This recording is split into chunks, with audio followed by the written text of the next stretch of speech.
कल हमने पढ़ा था आवेश के बारे में, आवेश के गुण क्या क्या होते हैं, गुण धर्म पढ़े थे हमने। और किसी भी वस्तु को आवेशित करना है तो कैसे कर सकते हैं, और इस पे मैंने एक क्वेश्चन आपको सोचने के लिए दिया था प्यारे बच्चों। वो क्या था? वो क्वेश्चन ये था कि अगर किसी पेन को अगर मैं आवेशित करके कागज के छोटे छोटे टुकड़ों को अगर मैं उठाता हूं तो वो उठ जाते हैं, उसके चिपक जाते हैं, लेकिन थोड़ी देर बाद में वो नीचे गिर जाते हैं। उसका कारण आप लोगों ने मुझे बताना है व्हाट्सएप पे या कॉल पे, ठीक है?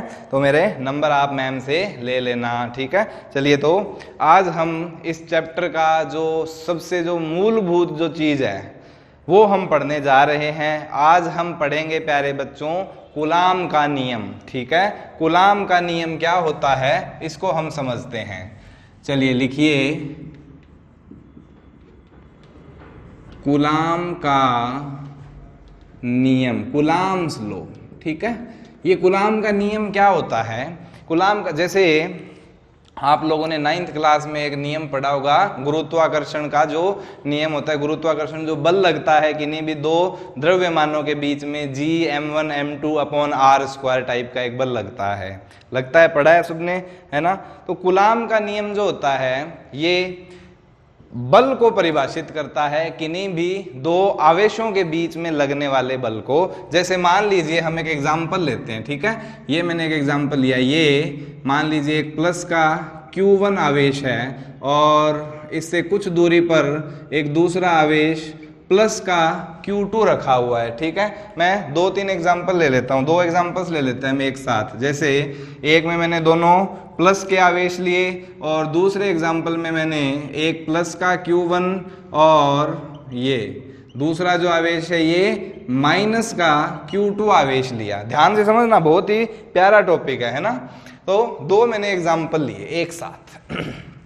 अब हमने कल क्या पढ़ा था आवेश के गुण में कि जो समान प्रकृति के आवेश होते हैं वो एक दूसरे को प्रतिकर्षित करते हैं और असमान प्रकृति के आवेश जो होते हैं वो एक दूसरे को आकर्षित करते हैं। पढ़ा था कि नहीं? तो जैसे ये जो दोनों आवेश हैं, दोनों कैसे हैं? धनात्मक आवेश हैं। तो धनात्मक आवेश मतलब समान प्रकृति के आवेश हुए। समान प्रकृति के आवेश एक दूसरे को क्या करते हैं? प्रतिकर्षित करते हैं। मतलब इन दोनों के अगर हम बात करें तो इस पे इसके कारण इस दिशा में बल लगेगा और इस पे इसके कारण इस दिशा में बल लगेगा, ठीक है? क्लियर है कि नहीं है? तो इस बल को मैं मान लीजिए बोलता हूं F12।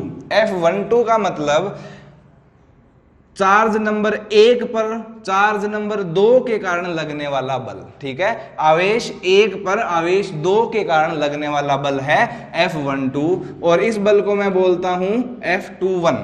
F21 मतलब चार्ज नंबर आवेश नंबर 2 पर आवेश नंबर 1 के कारण लगने वाला बल। और ये जो दोनों बल होंगे एक दूसरे के विपरीत दिशा में लगेंगे क्योंकि प्रतिकर्षण हो रहा है। अच्छा, इसमें अगर हम समझें तो ये प्लस का और ये माइनस का, ये धनात्मक आवेश है, ये ऋणात्मक आवेश है, तो कैसा बल लगेगा? आकर्षण बल लगेगा। मतलब इस पे जो बल लगेगा इस दिशा में लगेगा और इस पे जो बल लगेगा वो इस दिशा में। दोनों एक दूसरे को आकर्षित करेंगे कि नहीं करेंगे? हाँ, बिल्कुल करेंगे। तो इस पे ये F12 और F21 मैंने बल इस टाइप से लिख दिए। लिख सकते हैं कि नहीं? ऐसे बात समझ में आई यहां तक?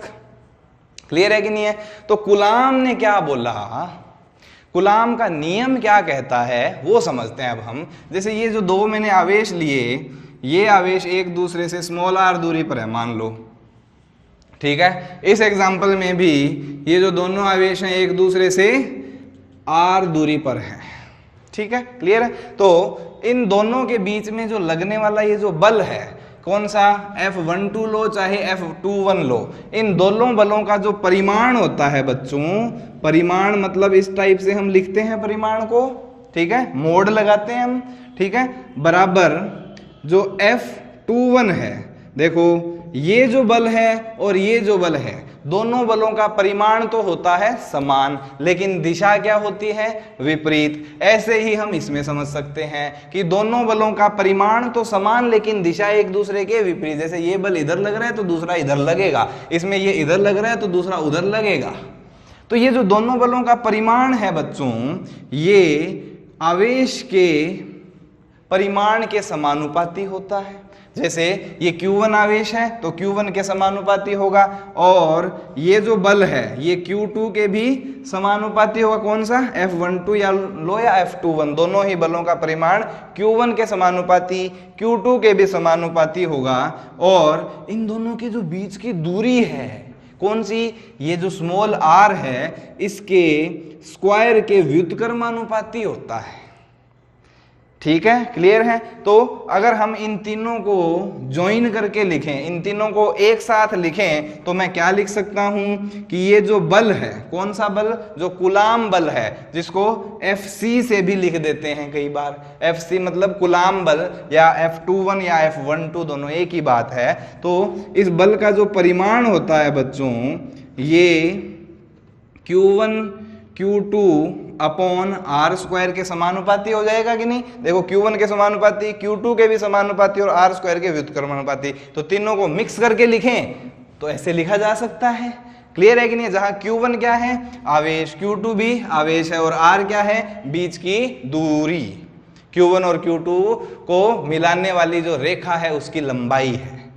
क्लियर है कि नहीं है? तो इस मानुपाती चिन्ह को अगर हटाया जाए तो क्या लिख सकते हैं कि ये जो कुलाम बल है इसका परिमाण बराबर आता है K(Q1 Q2) upon are square. भाई आपको समानुपाती चिन्ह हटाना है तो एक नियतांक लगाना पड़ेगा अपनी तरफ से कि नहीं? ठीक है, इस K को बोलते हैं यहां पे समानुपाती नियतांक। ठीक है, समानुपाती नियतांक। ठीक है, क्लियर है? जिसका मान जो होता है बच्चों, इस K का जो, इस K की जो वैल्यू होती है वो 9 गुणा 10 की पावर 9, 9 गुणा 10 की पावर 9। अच्छा, इसकी यूनिट अगर देखें तो क्या आएगी? इसकी यूनिट जैसे K की यूनिट देखनी है, K की यूनिट आएगी F मतलब न्यूटन इंटू ये मीटर स्क्वायर, और अपॉन Q1 और Q2 दोनों मतलब कुलाम स्क्वायर, तो newton into metre square upon coulomb square. इसको अभी समझते हैं हम डिटेल में। ये जो वैल्यू है, ये K की जो वैल्यू है, K का जो मान आया है 9 गुणा 10 की पावर 9, ये जो मान है ये होता है निर्वात में। ठीक है, निर्वात, बहुत ही ढंग से समझेंगे हम इसको, निर्वात या हवा में। 9 गुणा 10 की पावर 9 जो इसकी वैल्यू है ये निर्वात या हवा में होती है। इतना नोट करो, शाबाश। ठीक है, अच्छा इसके बाद अब हम थोड़ा सा डिटेल में इस K की थोड़ी सी बात करते हैं ना। K जो समानुपाती नियतांक हमने लिखा है इसकी डिटेल में हम चर्चा करते हैं। ठीक है, लिखिए K समानुपाती नियतांक। इसके बाद में जैसे K जो है समानुपाती नियतांक है जिसका मान मैंने बताया 9 गुणा 10 की पावर 9 न्यूटन मीटर स्क्वायर पर कुलाम स्क्वायर होता है निर्वात या हवा में। इसकी जो प्रैक्टिकल वैल्यू है, ये वैल्यू आई कहाँ से है? ये वैल्यू बच्चों आती है 1/4 पाई एप्सिलॉन नॉट से। ये जो एप्सिलॉन नॉट है ये जो है ये इसको बोलते हैं निर्वात का परावैद्युतांक। क्या बोलते हैं? निर्वात का परावैद्युतांक। यहाँ पे लिख लेंगे कि जो एप्सिलॉन नॉट है ये होता है बच्चों निर्वात का परावैद्युतांक। ये परावैद्युतांक को भी हम डिटेल में अभी समझेंगे। ठीक है, क्लियर है? इसका जो मान होता है, इसका मान आता है 8.85 गुणा 10 की पावर -12। अच्छा, इसकी यूनिट क्या होगी? देखो K बराबर 1/4 पाई एप्सिलॉन नॉट है, तो 4 पाई तो कांस्टेंट वैल्यू है। ठीक है, तो एप्सिलॉन नॉट का जो यूनिट होगी वो क्या होगी? जो K की यूनिट है उसका उल्टा कर दिया जाए, मतलब कुलाम स्क्वायर बटे न्यूटन इंटू मीटर स्क्वायर। ये जो वैल्यू है निर्वात के अंदर है। एप्सिलॉन नॉट मतलब निर्वात का परावैद्युतांक होता है। ठीक है, क्लियर है? ये मान आप यहां रखोगे और इस पूरी टर्म की जो वैल्यू कैलकुलेट करोगे तो वो यही आएगी। इतनी बात समझ में आई कि नहीं आई? ठीक है, ये मैं मिटा रहा हूं, ऊपर वाला नोट करते रहना साथ साथ। अच्छा अब आप देखिए, मैंने आपको बताया कि ये जो एप्सिलॉन नॉट है ये निर्वात का परावैद्युतांक होता है। अगर यहाँ पे निर्वात का परावैद्युतांक रखेंगे तो ये जो k की वैल्यू है ये निर्वात में आएगी।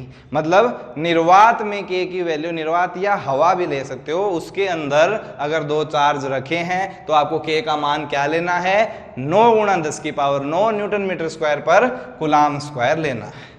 चमका यहां तक कि नहीं? ठीक है। अब हम समझते हैं बच्चों परावैद्युतांक होता क्या है क्या चीज ये।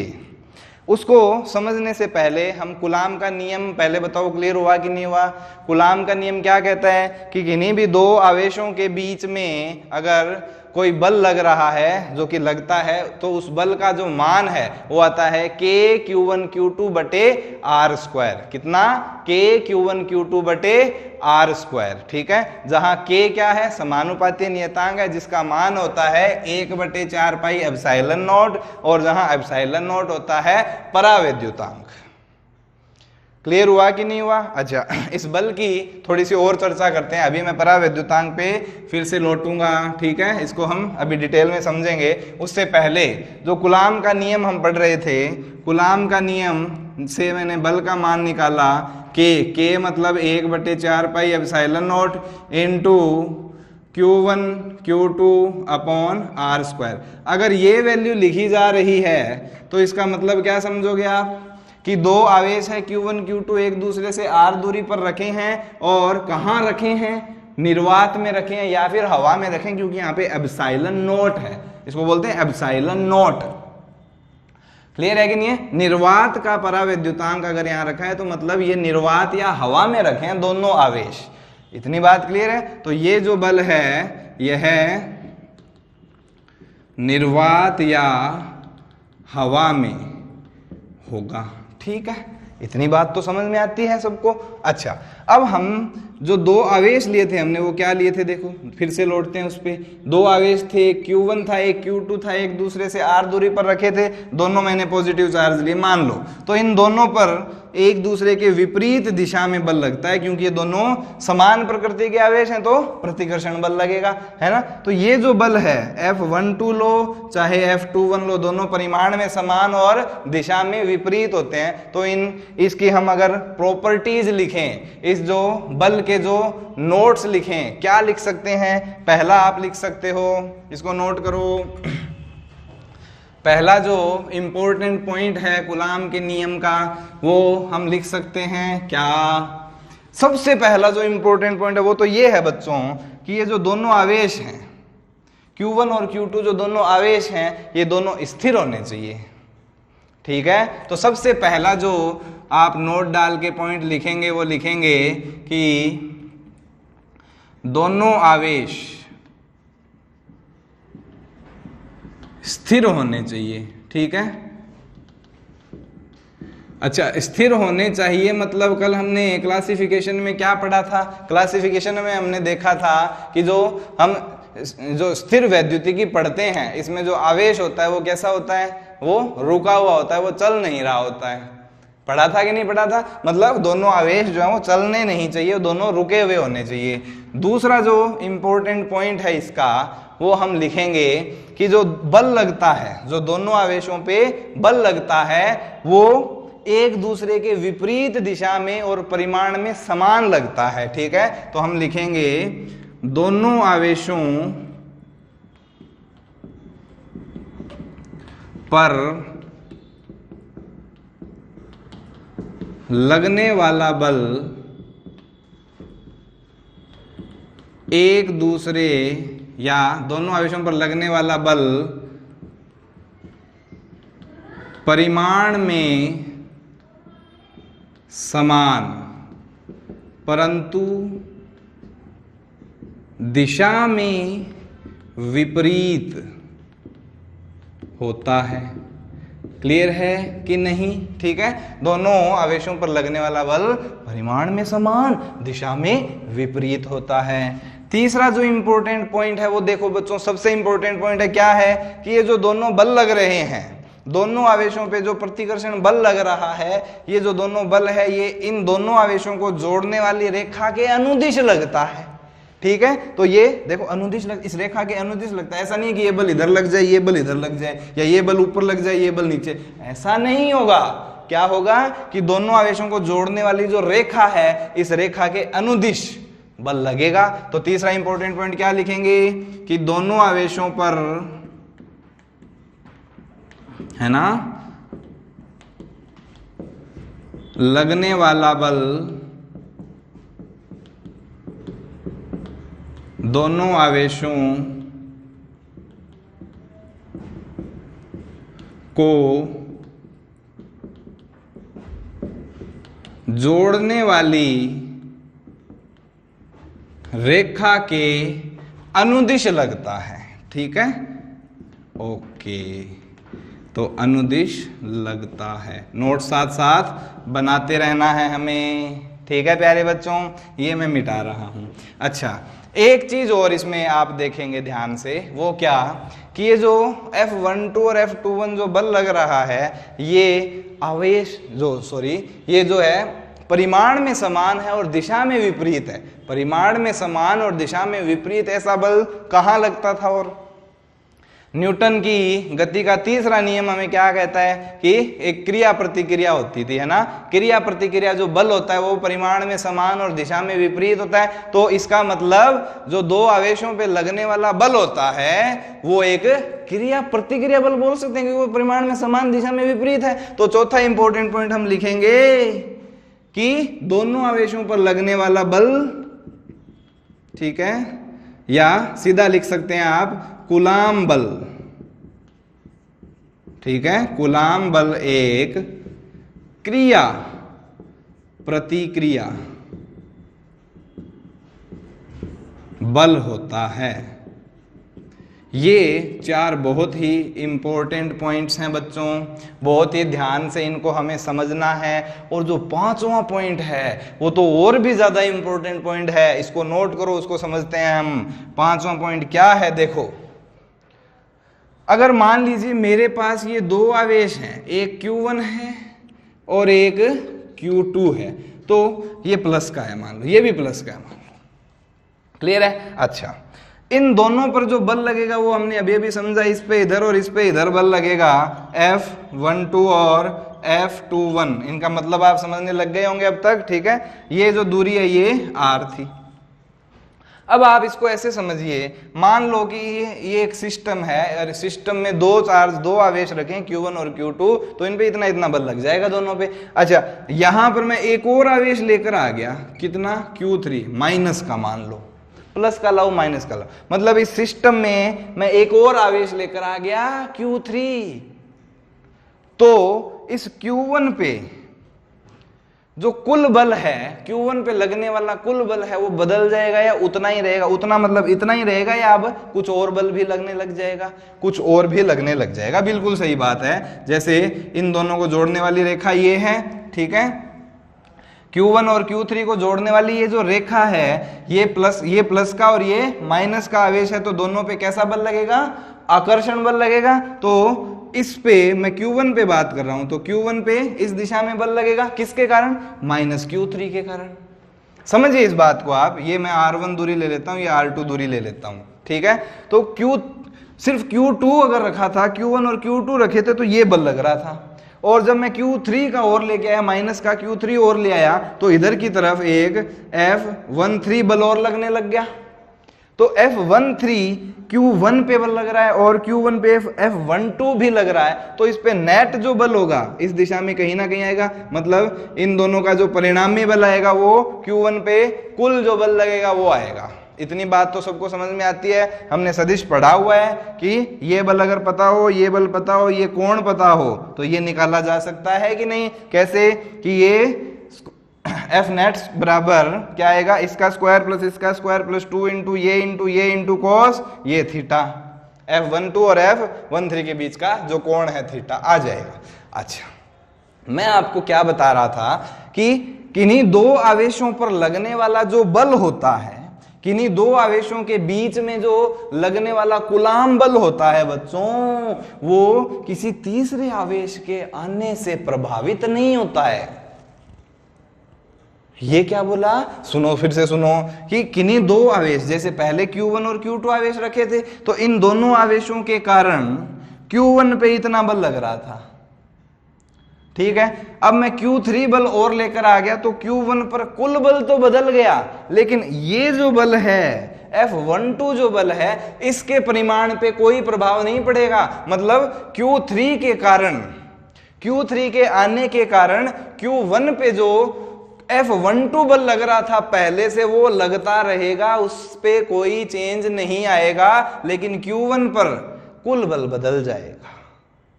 क्यों बदल जाएगा? क्योंकि इस पे एक और बल लगने लग गया है। तो इसमें जो इंपॉर्टेंट जो बात है, जो कई बार पूछ ली जाती है, वो क्या है, वो आप लिखेंगे 5वें पॉइंट में, कि किन्हीं दो आवेशों के बीच, किन्हीं दो आवेशों के बीच लगने वाला या लगने वाले कूलाम बल पर किसी तीसरे आवेश की उपस्थिति से कोई प्रभाव नहीं पड़ता, परंतु किसी एक आवेश पर लगने वाला कुल बल बदल जाता है। ठीक है, ये बात समझ में आई कि नहीं आई? नोट करो, शाबाश, है ना। तो ये कुछ इंपॉर्टेंट बातें थी कूलाम बल से रिलेटेड, है ना। ठीक है, नोट कर लिए होंगे आपने, वीडियो को पॉज करके एक बार, है ना, आराम से नोट कर लिया करो, वीडियो को रोक कर। अच्छा, अब हम आते हैं वापस अपने परावैद्युतांक वाले टॉपिक पे, है ना। परावैद्युतांक हम समझ रहे थे, कूलाम का नियम तो सबको समझ में आ गया होगा अभी तक, कि कोई दो आवेश अगर रखे हैं तो उनके बीच में बल लगता है, जो क्रिया प्रतिक्रिया टाइप का बल होता है, और दोनों ही आवेशों पे जो बल लगता है उसकी दिशा और दिशा विपरीत परिमाण समान होता है, और वो बल दोनों आवेशों को जोड़ने वाली रेखा के अनुदिश लगता है, और किसी तीसरे आवेश के आने से उस बल पे कोई फर्क नहीं पड़ता है। अच्छा, अब हम बात कर रहे थे कि हमने F बराबर क्या लिखा था, 1/4 pi epsilon not into Q1 Q2 बटे R²। ये जो बल मैंने आपको लिखवाया, ये बल लगता है निर्वात में, है ना। निर्वात या हवा में अगर दो आवेश रखे हैं तो इतना बल लगेगा। एप्सिलॉन नॉट लिखा है, इसका मतलब निर्वात या हवा में बल लगेगा। अच्छा, ये बात है। तो अब हम बात करते हैं परावैद्युतांक की, है ना बच्चों। परावैद्युतांक जो एप्सिलॉन नॉट है, परावैद्युतांक निर्वात का होता है। परावैद्युतांक क्या होता है उसको समझते हैं। ठीक है, जैसे मैंने दो आवेश, ये दो वस्तुएं दोनों को आवेशित कर रखा है, इनको मैंने हवा में रख रखा है। तो हवा में रख रखा है, अभी हवा में पकड़ रखा है ना दोनों को, दोनों अगर आवेशित हैं तो दोनों के बीच में आकर्षण या प्रतिकर्षण बल लगेगा ही लगेगा, श्योर लगेगा। लेकिन इन दोनों ही आवेशित वस्तुओं को मैं हवा से ऐसे का ऐसा सेटअप उठा के मैं और पानी में रख दूं, या तेल में रख दूं, या किसी और माध्यम में रख दूं, तो क्या उतना ही बल लगेगा? नहीं, तब उतना बल नहीं लगेगा, क्योंकि माध्यम बदल चुका है, क्योंकि माध्यम चेंज हो चुका है, इसलिए बल का परिमाण भी चेंज हो जाएगा। तो परावैद्युतांक क्या है? परावैद्युतांक ही उस माध्यम की वो प्रॉपर्टी है जो उस बल को बदल रही है। फिर से सुनिए कि मैंने दो वस्तुएं, आवेशित वस्तुएं हवा में रख रखी थी, तो कुछ बल लग रहा था, मान लो F। ठीक है, अब मैंने उन्हीं दो वस्तुओं, मतलब पूरा का पूरा सेटअप उठा के और हवा से उठा के पानी में या तेल में या किसी और माध्यम में रख दिया, तो अब वो जो बल का परिमाण जो F लग रहा था, मान लो 10 न्यूटन लग रहा था, तो वो 10 न्यूटन नहीं लगेगा, अब वो थोड़ा सा कम लगेगा। अब वो कितना कम लगेगा वो डिपेंड करता है कि हमने किस माध्यम में उन वस्तुओं को रखा है, उन आवेशों को रखा है। ठीक है, तो कितना बल लगेगा उसकी टेंशन हम बाद में लेंगे, बट वो बल का मान कम हो जाता है और हमेशा कम ही होता है। हवा या निर्वात में जो बल लगता है वो मैक्सिमम लगता है, अधिकतम बल लगता है हवा या निर्वात में, और किसी और माध्यम में हम ले जाके रख देंगे तो उस बल का परिमाण कम ही होगा। मतलब कूलाम बल का जो मान है, परिमाण है, वो कम हो जाता है। किसके कारण कम हुआ? वो माध्यम के परावैद्युतांक के कारण कम हुआ है। मतलब परावैद्युतांक क्या हुआ फिर? परावैद्युतांक माध्यम की एक इंटरनल प्रॉपर्टी है, माध्यम के एक आंतरिक गुणधर्म है, जिसके कारण वो जो कूलाम बल होता है उसको ओपोज करता है। क्लियर हुआ कि नहीं हुआ? तो परावैद्युतांक की अगर परिभाषा लिखनी हो तो क्या लिखेंगे? लिखेंगे यह, मतलब परावैद्युतांक माध्यम का वह गुणधर्म है जिसकी वजह से दो या आवेशों, सीधा लिख लीजिए, जिसकी वजह से आवेशों के बीच लगने वाला कूलाम बल, जिसकी वजह से आवेशों के बीच लगने वाले, लिखिए, लगने वाले कूलाम बल के परिमाण में कमी आती है। मतलब ये जो गुण है परावैद्युतांक, माध्यम का एक गुण है जिसकी वजह से कूलाम बल, जो कूलाम बल के परिमाण को कम कर देता है, डिक्रीज कर देता है। इसका मतलब हवा या निर्वात में जो ये बल लग रहा है, कूलाम बल लग रहा है हवा या निर्वात में, ये बल अधिकतम हुआ कि नहीं हुआ? क्लियर है कि नहीं है? इसका मतलब ये जो बल है ये बल अधिकतम होता है। ठीक है, अधिकतम होता है। जब Q1 और Q2 दो आवेशों को आपने हवा या निर्वात में रख रखा है तो अधिकतम बल लगेगा उनके बीच में। आप किसी और माध्यम में ले जाके रख दो तो वो बल का मान कम ही होगा, इससे ज्यादा नहीं हो सकता। अच्छा, इसमें अब हम एक चीज और समझ सकते हैं क्या, कि अगर ये बल का मान अधिकतम है, अगर ये FC का मान अधिकतम है तो एप्सिलॉन नोट जो है, एप्सिलॉन नोट क्या है?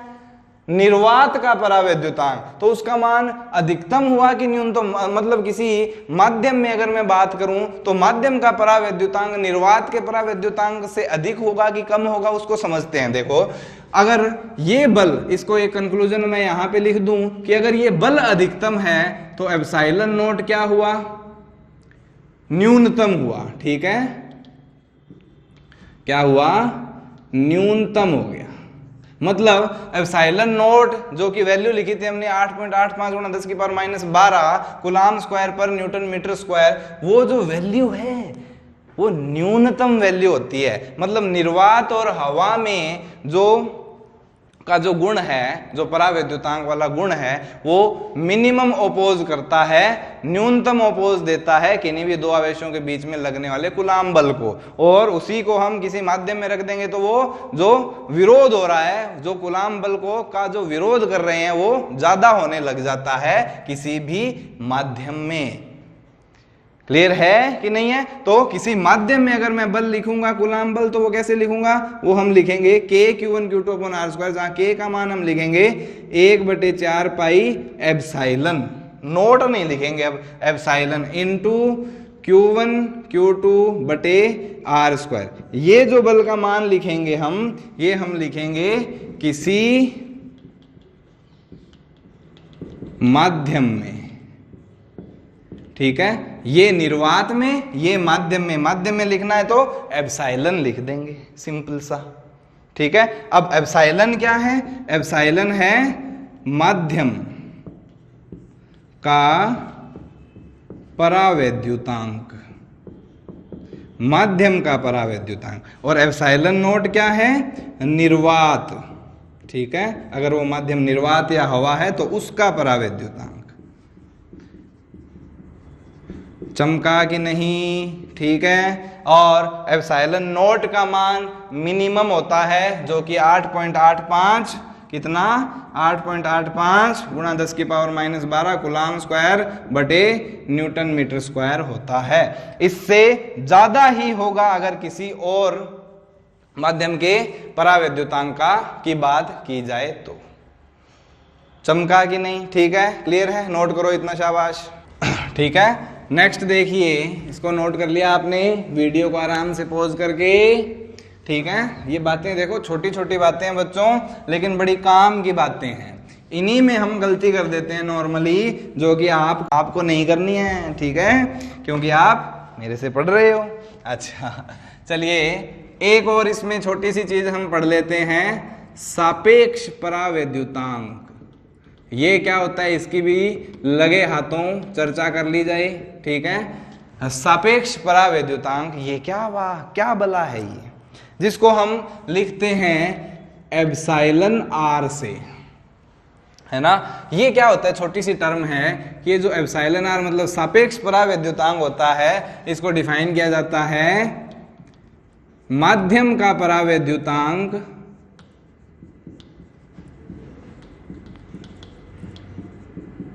अपॉन निर्वात का परावैद्युतांक, ठीक है, सिंपल सी चीज है।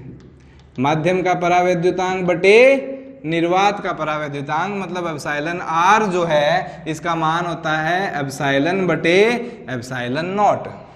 एप्सिलॉन मतलब किसी माध्यम का परावैद्युतांक, एप्सिलॉन नॉट मतलब निर्वात का परावैद्युतांक। और हमें एक चीज पता है कि एप्सिलॉन नॉट जो है बच्चों, काम की बात बता रहा हूं सुनना, एप्सिलॉन नॉट जो है ये मिनिमम होता है, ठीक है, मतलब निर्वात में जो परावैद्युतांक होता है वो मिनिमम होता है, किसी और माध्यम में परावैद्युतांक हमेशा उससे ज्यादा ही होगा। मतलब चूंकि हम लिख सकते हैं कि एप्सिलॉन जो है वो एप्सिलॉन नॉट से हमेशा बड़ा होता है, इसलिए एप्सिलॉन आर का मान क्या हमेशा 1 से बड़ा आएगा कि नहीं आएगा, क्योंकि ये बड़ा ये छोटा, ये बड़ा ये छोटा, तो भाग दोगे तो क्या आएगा, 1 से बड़ी क्वांटिटी ही आएगी। मतलब अगर सापेक्ष परावैद्युतांक का मान अगर आपका 1 से कम आ रहा है, मतलब आपने गलती कर दी। ऐसा हो ही नहीं सकता, परावैद्युतांक, सापेक्ष परावैद्युतांक का मान हमेशा 1 से बड़ा ही आएगा। जैसे फॉर एग्जांपल हम एक क्वेश्चन करके देखते हैं, देखो बहुत ही अच्छा क्वेश्चन है, सिंपल सा। देखिए, मान लो कि मैं हवा में एक प्रयोग कर रहा था, हवा में या निर्वात में, मान लो निर्वात में या हवा में 2 आवेश रखे थे मैंने, Q1 और Q2, एक दूसरे से r दूरी पर रखे थे आराम से, ठीक है। तो इस केस में दोनों आवेशों Q1 व Q2 के बीच कूलाम बल जो है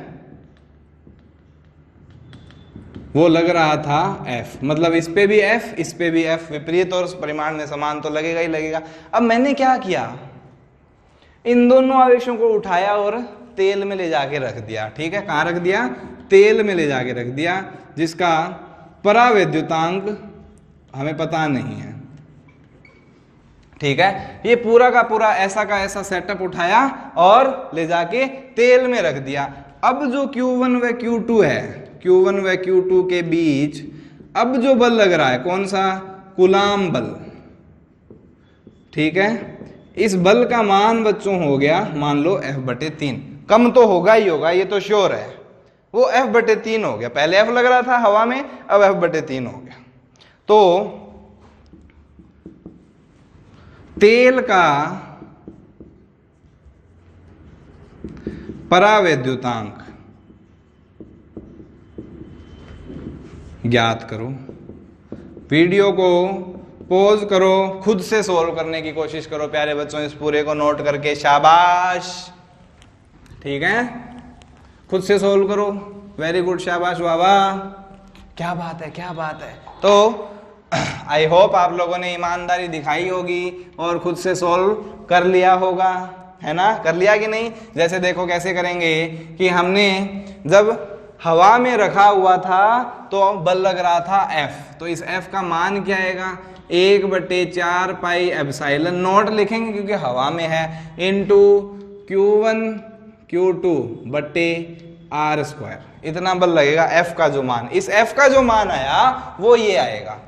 और जब मैंने इसको कहाँ रख दिया, तेल में ले जाके रख दिया, तो बल कितना लग रहा है F/3, तो F/3 का मान हम क्या लिखेंगे 1/4 पाई एप्सिलॉन, एप्सिलॉन किसका, तेल का, मतलब ऑयल का, ठीक है, तेल मतलब ऑयल, तो ऑयल के लिए एप्सिलॉन ऑयल लिखेंगे इनटू Q1 Q2 बटे R स्क्वायर, देखो दूरी आ रही है अभी भी, तो इतना आ जाएगा, ठीक है। ये समीकरण 1 और ये समीकरण 2, दोनों को अगर मैं भाग दे दूं, समीकरण 1/2 कर दिया जाए अगर, तो ये F/3 का मान क्या आएगा, ये आएगा देखो 1/4 pi epsilon not into Q1 Q2 बटे R स्क्वायर बटे 1/4 पाई एप्सिलॉन किसका, ऑयल का, इंटू Q1 Q2 बटे R स्क्वायर, ये इससे कट गया, 4 पाई से 4 पाई कट गया, F से F कट गया, इधर बचा 3 बराबर, ये ऊपर ये नीचे आ गया, तो एप्सिलॉन तेल बटे एप्सिलॉन नॉट, मतलब एप्सिलॉन ऑयल का मान क्या आएगा 3 गुणा एप्सिलॉन नॉट आ जाएगा। और एप्सिलॉन नॉट का मान हमें पता है 8.85 गुणा 10 की पावर माइनस 12 होता है। ये जो वैल्यू है 8.85 गुणा 10 की पावर माइनस 12, ये एक प्रैक्टिकल वैल्यू है, इसको प्रयोगों द्वारा सिद्ध किया गया है। तो इसका मान देखो 3 गुणा आया है, निर्वात के परावैद्युतांक का 3 गुणा ज्यादा है तेल का परावैद्युतांक, ठीक है, क्लियर है। ये कम आना ही नहीं चाहिए, अगर एप्सिलॉन नॉट बट्टे 3 इस टाइप का कुछ आंसर आ रहा है तो मतलब आपने गलती कर दी, कहीं ना कहीं फिर से चेक कर लो, ठीक है, क्लियर है। चलिए नोट कीजिए, एक और क्वेश्चन करते हैं, है ना, एक और क्वेश्चन करते हैं। अच्छा यही डेटा सेम लेते हैं, देखो ये वही Q1 और ये वही Q2 है, हवा में रखे हैं तो Q1 व Q2 के बीच कूलाम बल मान लो लग रहा था F। अब मैंने क्या किया, इसको थोड़ा और नज़दीक रख दिया, Q2 को नज़दीक ले आया, मतलब ये जो बीच की दूरी है ये R/2 कर दी, और ये जो बल का मान है ये R/3 मान लो है, ठीक है, और इस बल का मान लो हो गया F/4। तो सेम क्वेश्चन है, तेल का परावैद्युतांक ज्ञात करो। वीडियो को पॉज करके खुद से करो, शाबाश, आसान सा क्वेश्चन है, ठीक है बच्चों। तो प्यारे प्यारे बच्चों, ईमानदारी से वीडियो को पॉज करके सॉल्व करना है, ठीक है। तो कैसे करेंगे देखो, पहले खुद से सॉल्व करो, उसके बाद सॉल्यूशन चेक करेंगे। तो ये हम लिखेंगे F का मान तो है 1/4 pi epsilon not into Q1 Q2 बटे R स्क्वायर, देखो दूरी कितनी है, R है, ये दूरी कितनी है, R, चेंज नहीं की, पिछले क्वेश्चन जैसी ही है। और F/4 जो है ये बल लग रहा है तेल में, तो तेल में हम 1/4 पाई एप्सिलॉन तेल का लेंगे इनटू Q1 है, Q2 है, R की जगह कितना हो गया, R/3 का स्क्वायर हो गया, कोई दिक्कत नहीं है भाई। तो ये कितना आया, ये आ जाएगा 1/4 pi epsilon oil into Q1 Q2 बटे R स्क्वायर, ये 9 ऊपर चला, 3 का स्क्वायर कितना 9 ऊपर लिख दूं मैं, ये है F/4 का मान। ये समीकरण 1, ये समीकरण 2, दोनों को दे दिया भाग,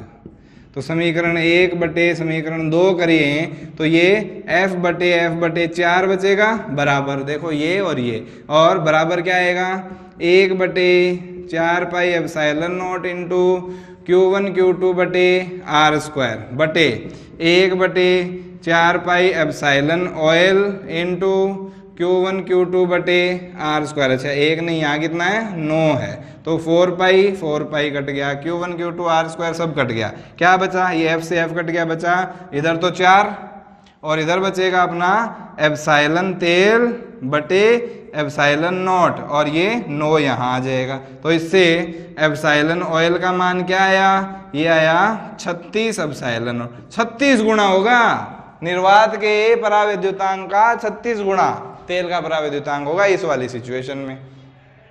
अच्छा इसी क्वेश्चन में आपसे अगर पूछ लिया जाता कि नहीं भाई मुझे तो सापेक्ष परावैद्युतांक बताओ। तो सापेक्ष परावैद्युतांक क्या हो जाएगा, एप्सिलॉन आर जो है वो क्या होता है, एप्सिलॉन किसी माध्यम का बटे epsilon oil, sorry epsilon not.